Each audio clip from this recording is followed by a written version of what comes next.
qui est de la cocaïne, je crois qu'on doit être à peu près dans une région dans laquelle il y a une population adulte qui, à hauteur de 6%, a expérimenté la cocaïne. Je dis expérimenté, c'est-à-dire l'avoir utilisé au moins une fois.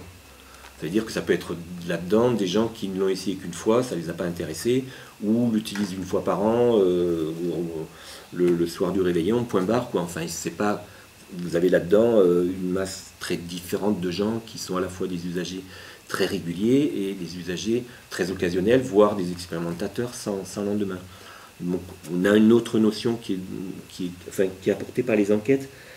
Je crois que c'est le baromètre santé 2010 donne une indication sur 3% à peu près.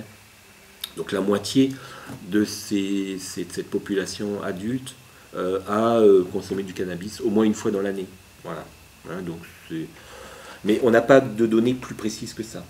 Après, on a des données sur des populations spécifiques, celles qui sont prises en charge dans les centres de soins. Effectivement, là, vous allez avoir des populations, des taux beaucoup plus importants, puisqu'effectivement, c'est des gens qui ont eu des difficultés liées à leur usage de drogue, que ce soit cocaïne ou autre chose, et qui effectivement demandent une prise en charge. Donc, vous allez avoir effectivement là une surpopulation beaucoup plus importante qui est concernée par ces problèmes de cocaïne.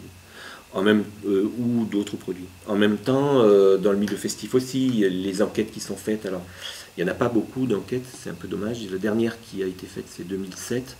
On a un taux de consommation de cocaïne.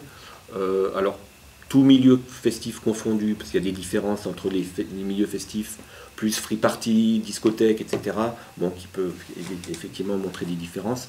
En gros, on est à 25-30% d'usagers, de personnes qui fréquentent ces lieux festifs qui ont consommé de la cocaïne au moins une fois dans le mois dernier, hein, pour mettre la barre à un niveau quelconque. Donc c'est beaucoup plus, bien sûr, 30%. Comme d'autres produits aussi, hein, on va avoir les mêmes phénomènes sur l'ecstasy, les amphétamines, voire l'héroïne à moindre niveau, mais enfin on a aussi ces phénomènes-là. Voilà.